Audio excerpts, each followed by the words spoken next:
Joel Rubin is a former State Department Deputy Assistant Secretary for House Affairs.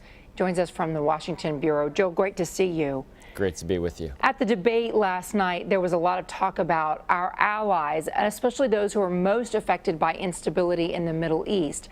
How do you encourage them to stand up more and fight ISIS right there on the ground where they are?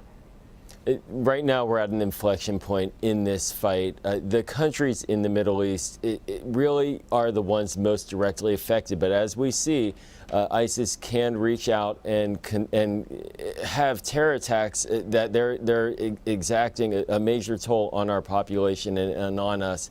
And it's very, very scary. But these countries do need to ensure that their borders are secure, that their violence inside of Syria, inside of Iraq is calmed down. And that means that we have to continue to push forward with our multilateral efforts to support them, to encourage them to do the right thing, both in terms of taking care of refugees as well as taking the fight directly to ISIS on a military level, but also against its propaganda. Ultimately, this is going to be one if the people who are getting attracted to ISIS are no longer attracted to it, and that will take a significant effort of intellectual and moral support as well as military support. All right, so let's just take Syria as an example. You've got hundreds of thousands of people fleeing the violence in Syria. Who's left on the ground truly to stand up and fight ISIS? And oh, by the way, ISIS is on the same side as some of the people who are fearful of ISIS. They all want to see Bashar al-Assad out of power. It's a complicated situation.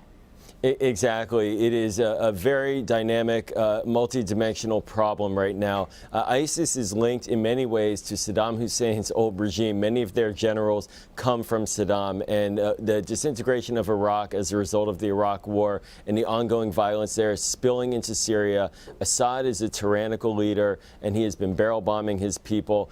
We now have over 10 million internally displaced people or refugees, and it's devastating. And the families there, the people living in Syria, are caught in a vice between ISIS and Assad.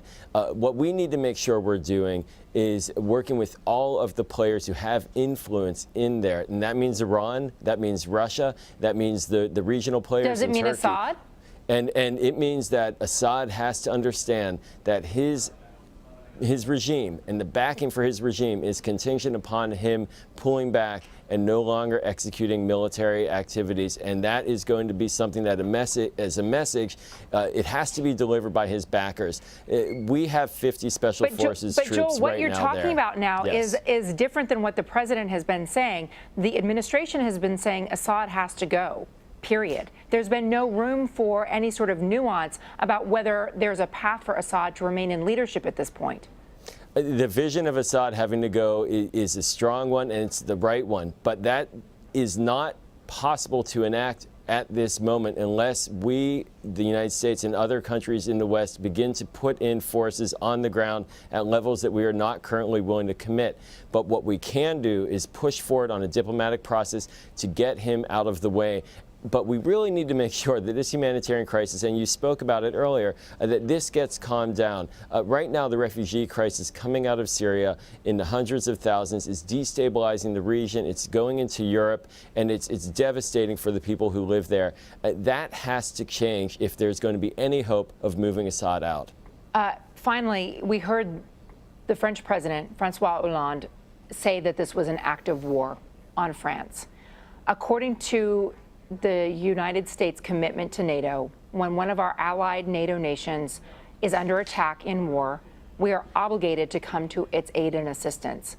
What does this mean for us in a very real way in the fight against ISIS? Well, in a very real way, this means that we will be and should be providing the kind of support for military operations in Iraq and in Syria that our allies are requesting as part of the Article 5, if that is invoked. That has not yet been invoked, it has not been put forward, but if it is through the process at NATO, then that would require us to provide that kind of support. And this then comes into a clash as well here domestically. We currently do not have an authorization for the use of military force in Iraq and in Syria that is refreshed from the 2001 authorization and the 2002 intersperses with that. That is a debate that Congress needs to have about what we're going to do to continue to strengthen our ability to fight ISIS. It is a very complex fight. It requires multiple partners, military activity, law enforcement, focus at home, focus abroad, and we don't have an authorization right now on that military action, but that will, you can be assured, be coming up in Congress in the days ahead as Article 5 is discussed. Joel Rubin, great to talk to you. Thank you. My pleasure. Thank you.